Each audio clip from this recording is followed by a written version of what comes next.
Hi guys, welcome back. We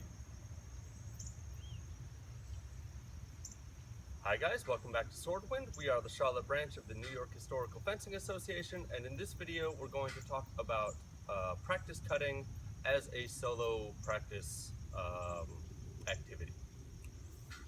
I have here in my hand, you'll notice this is not a sword. This is a metal grilling spatula that I happen to have in my kitchen. I'm holding it because it has an important feature, and that, as you can see, is that its handle is not round. That makes this a useful tool for practicing my cuts because I can line my hands up with it, with this heel of the palm contact, vertical palms, fingers curled around just like I would with a sword handle. And because it has an edge to it, I can even get a tachikaze out of this. I don't know if you can hear that. I can hear it. There's two things I want to talk about in this video. One is that you don't need a sword in your hand to practice a lot of the things that are important to practice with practice cutting. First off, let me clarify. When I talk about practice cutting, I mean practicing cuts in any medium that your sword can pass through. We've talked about this concept a couple of times on this video before, right? I am presently passing this tool through air. Air is a medium that it can pass through, and therefore I can do the whole cut. On the other hand, a pellet like this is not a medium that my tool can pass through, and so I cannot finish the motion of the cut. Practice partners are another common medium we encounter as fencers that our swords cannot pass through, and so we don't get a chance to finish the cut. And as anybody who has done test cutting on any kind of resistive material like tatami or rolled up newspaper, clay, can tell you, there is lots of opportunity after your target blade has entered the target for you to screw the cut up.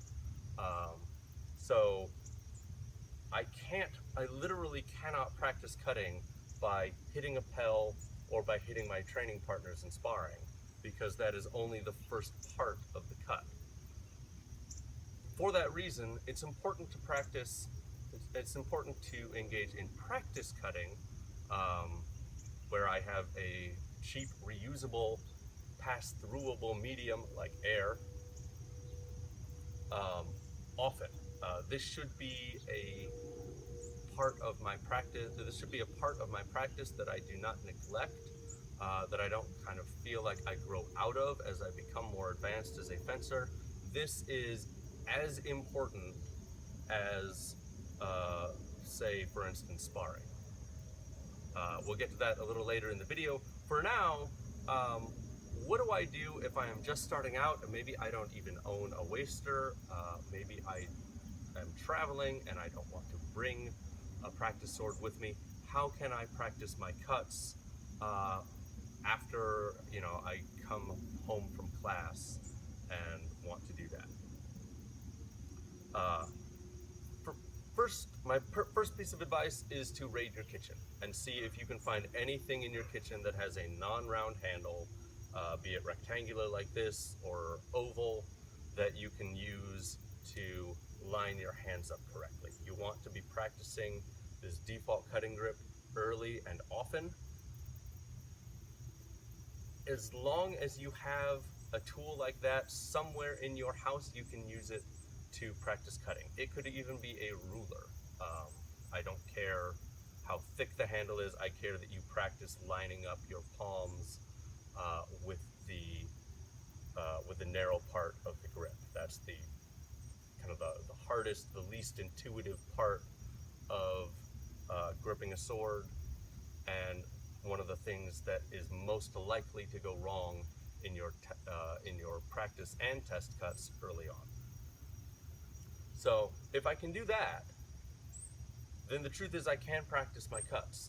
The fact that this doesn't look like a sword is irrelevant. The fact that it isn't balanced like a sword is important, but not as important as you might think, because what I really need to get out of my practice cutting is getting my body used to making these motions. Now, if I had a weightier object in my hand, I could let my arms kind of get out of the way more. I could have less muscle tension here. I just kind of fling my arms out there with the finger squeeze and the hip twist that we've talked about. But my ability to kind of guide my arms through the correct path of the cut with as little muscle tension as possible is dependent on my ability to do it with muscle tension. Now, that's not to say, of course, that during test cutting or sparring, or indeed in all of our practice cuts, we want to really be muscling down with our arms. But it is to say that we want our arms and the brain cells that control our arms to know this trajectory, or to know this trajectory like the back of their hands. We want our bodies to be able to do this basically without thinking. If we can't do that, then we can't do it with less muscle tension. We'll just be flopping around all over the place when we fling out. The second thing is that there are an awful lot of things about practice cutting, that really have nothing to do with the weight of the sword. For instance, here, hopefully you just noticed I cut crooked. This is a bad cut. This is a bad cut, even though, because this tool is kind of bent, I can get a good tachikaze out of it. How do I know that? Because my sword is not projecting from right to left, and I was making a straight cut from right to left. This is a bad cut. Same reason. I was cutting from left to right, and my tool is not projecting from left to right. It should be out here. These are things that I can practice and then look at myself and say, okay, is my fish griller, is my spatula pointed in the correct direction? I can even, say, okay, my left arm is bent. Well, I don't need a sword-weighted object to know that that was a bad practice. Let me do that again, try to do it right. Now both arms are extended. My blade is ending in a straight orientation. These are things that I can practice without having a sword, or even a training sword in my hand. I can cut and say, okay, I'm leaning a little too far forward here. I'm changing the number of planes that my rotation is happening in. I should try and do that with a more upright torso. Side note, that's not to say that you can't lean somewhat while cutting, but as I think we've discussed before, if your leading shoulder is getting anywhere near the level of your leading knee, let alone getting over it, you are changing the planes in which you are rotating too much for effective cutting. Plus, you're projecting your head towards your opponent and basically saying, cut my head open. I hope that's not new to this channel. If it is, then now you know. So these are all, as I said, these are all things I can do with just a spatula in my hand. For that matter, many of them are things I can do with nothing at all in my hand. When I first started fencing, I practiced with nothing at all in my hand because I didn't have anything in my hand. I didn't have anything available to have to practice with. And if you are sufficiently mindful of your own body, this can still be an extremely fruitful form of practice, right? Okay, I'm gonna get up into guard. Well, wait a minute. this isn't how my palm should be oriented when I'm actually holding something. It should be more like this. Okay, so I'm going to settle myself in that, going to settle myself in this position and cut. Well, hang on a moment. First off, I didn't really extend properly with that cut. Second, notice what my fingers are doing. I'm not squeezing with my bottom fingers, I'm squeezing with all of my fingers. Okay, so let me try and reset that. Maybe I'll be a little artificial and kind of pop my fingers up here as I'm trying to practice, kind of isolate this specific movement, and cut. Okay, that's better. Did I, okay, so let me try that again. Well, hang on, I didn't really rotate my hips enough that time. I didn't rotate my hips at all. Okay, that's better. Is the line between my hands straight? If I were holding a sword, would this be a straight cut, or would it look like this? Well, hang on. Now my hands are pointed that way. They should be pointed that way. All of these things are things that you can practice with your cutting. Sometimes it's helpful to practice them literally empty-handed, just so that you can really focus in on what your body should be doing. And once you've got that firmly fixed in your mind, and you can do that with nothing at all, then put the object in your hand, and you'll find that it's a lot easier to do, because you have given yourself the luxury of focusing purely on what your body is doing, and really kind of meditating on what that feels like without any sort of weight or in your hands or any sort of gear on. All of this brings us kind of to the point of practice cutting itself, and this is admittedly, this is something that is a little bit distinctive to NYFA, I think. By no means exclusive. If you watch what I'm about to say and think, well, my school does that, or I already knew that, then great, good for you. I am really happy that this is not news to you. For anybody else, or even people who just need a reminder, you do not outgrow your practice cuts, and you progress in them slower than you think you should. This is a problem that we have in HEMA kind of in general. Part of it, I think, is being a newer martial art with a less established pedagogy.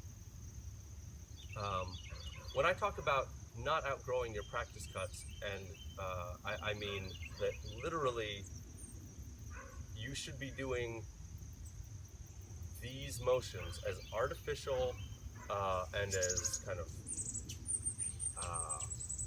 impractical from a certain point of view as they may seem.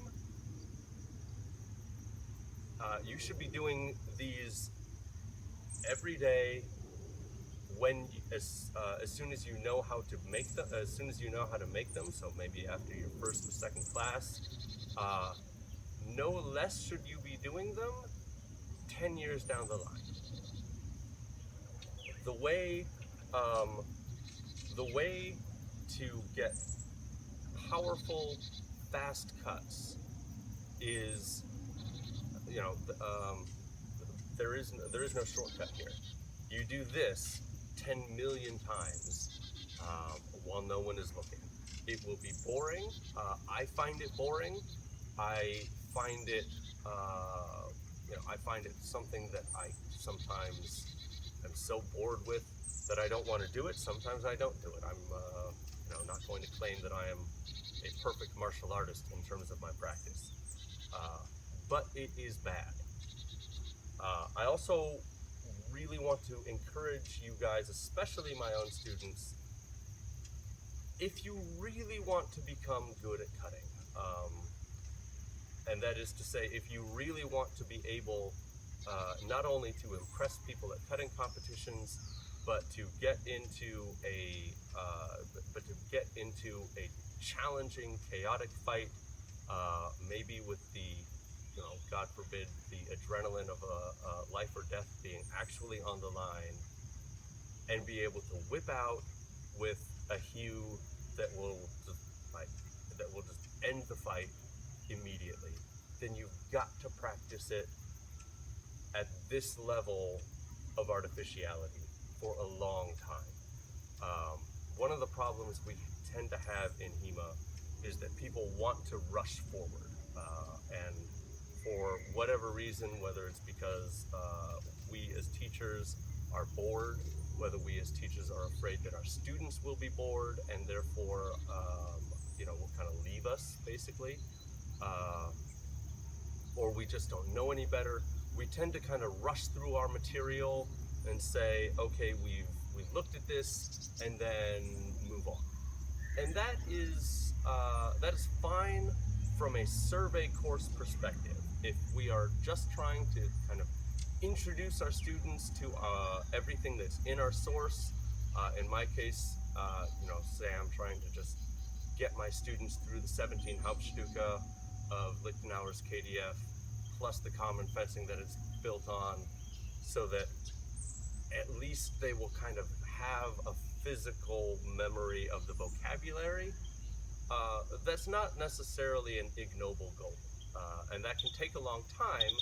And in Swordwind's case, our kind of survey of everything that exists in Lichtenauer is about 2 years worth of practice, although unfortunately we can only meet once a week. That's a long time. It's a long time just to kind of get the basics even a little bit in your head, kind of get your arms tentatively around the body of material. But the fact that it takes that long to just kind of get through this portion of the art at a survey level does not mean that by the end of that you will have mastered anything. Does not mean that at the end of that I would have mastered anything. So let me give you an example of that. At Swordwind, we practice cuts like this for all the reasons we've talked about on this channel, isolating the hip rotation and kind of building those neural networks, breaking down focusing on the cut itself and not necessarily the steps that bring the cut into a tactically relevant position. And people very quickly figure out, as of course they should, that that's not how you cut in a fight, that you cut in a fight with steps. I'm not sure if the camera can see my feet right now. If you saw that that was a bad step, then good for you. The problem with wanting to rush ahead to cutting with a step is that you haven't mastered the actual action of the cut itself yet. If you think that you can get this, even at that level of artificiality, perfect in a couple of months, then honestly, you're probably wrong. Maybe you're one of the very few individuals who either has enough background or enough natural talent or just enough practice time that you can master this to the kind of, the proverbial 10,000 hour level in a couple of months. But probably not. Most people can't. I certainly can't. And I'm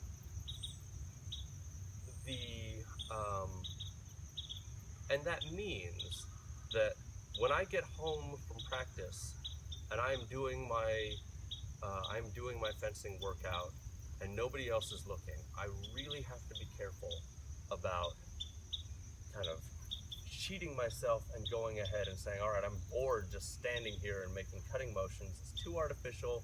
It's not martially relevant, if I can throw around an internet buzzword. I'm going to practice all of my cuts with a step.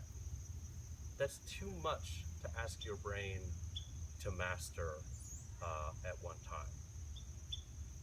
Get good at this. If you can do this absolutely perfectly every time when you step up to a mat, and by absolutely perfectly, I mean that your angle is not off even a little bit, that your cuts are absolutely clean, that there's no splaying, even in the last layer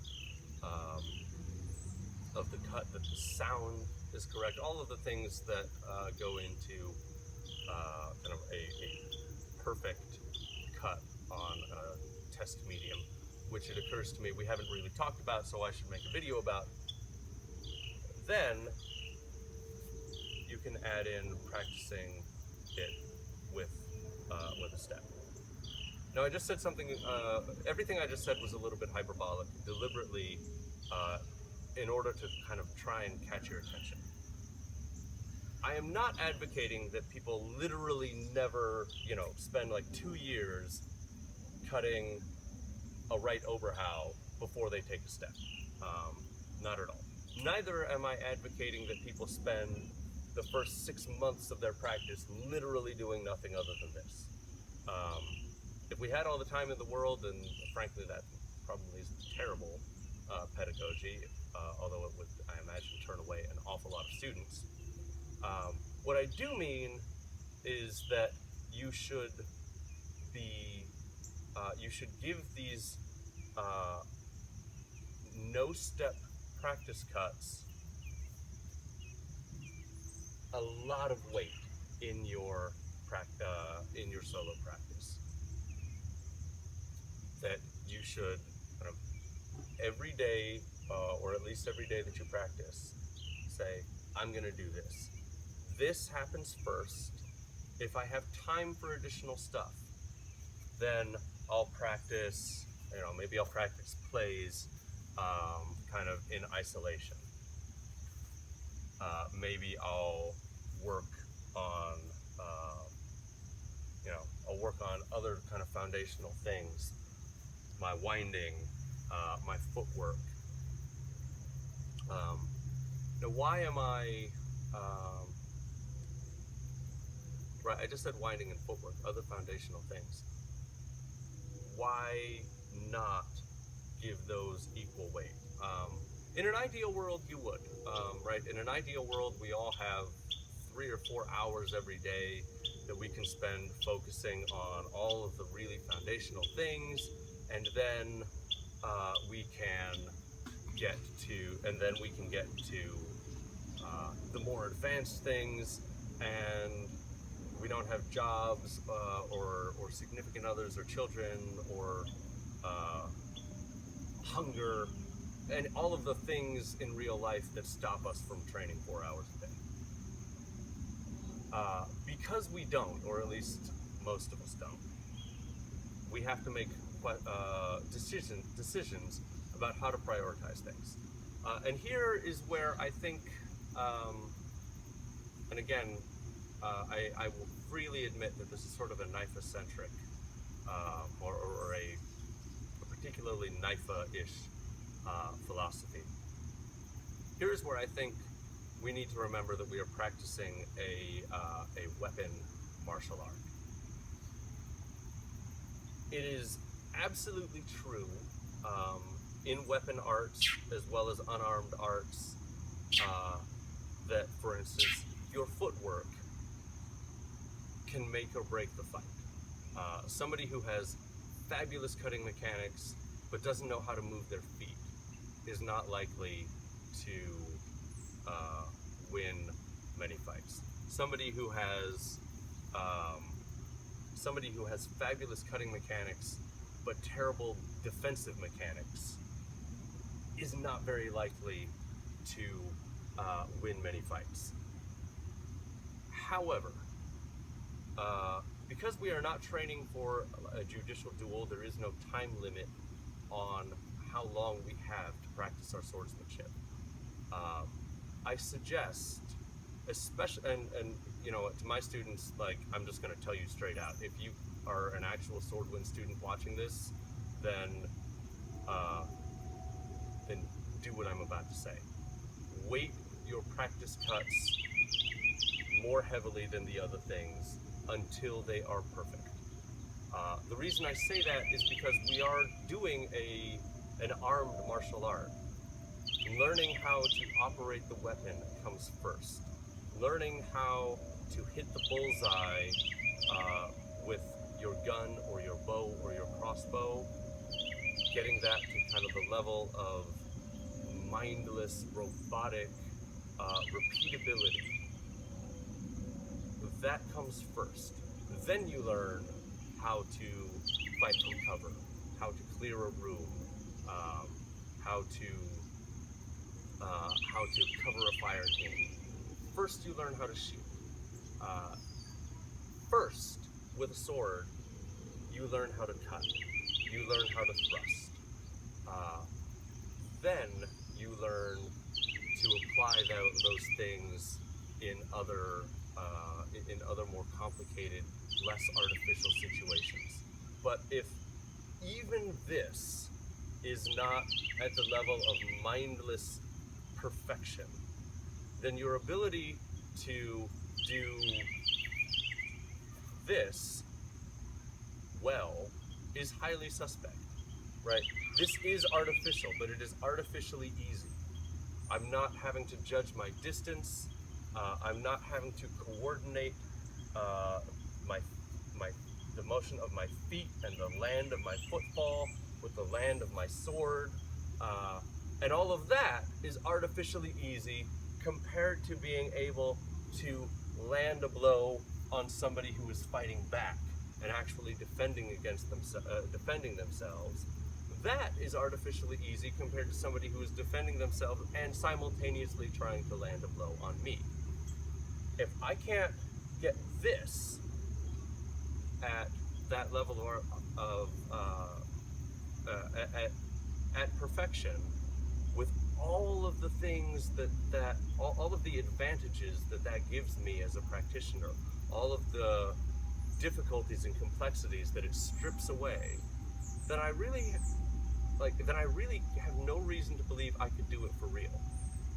So for me to jump ahead to say, well, I've been doing this for like 2 whole months, or even a year or 2 years, I can move on now. Well, you're probably lying to yourself. The particularly again in NIFA, within Swordwind, the people that we really look up to as folks who could definitely kill you with a long sword in a dark alley. People like Mike Edelson, people like Tristan Zukowski. This is what they did, like to get to the level of cutting proficiency that they are, and to get to the level of, in many ways, the level of sparring proficiency that they have. They did this, not for weeks, not for months, but for years. And if your goal in studying this martial art is to become the kind of swordsman who could absolutely, for sure, kill someone in a dark alley with a longsword, then there are no shortcuts here. You've got to do this, I've got to do this, not for weeks, not for months, but for years as well. Now again, as I said, I don't mean literally that you should never practice other things. If we had all the time in the world, then I would say that. Yes, you should literally never practice anything else until you've perfected like your standing cuts. That not being the case, since we do live in the real world, by all means, practice other things, but weight your practice heavily towards these basic cuts until they are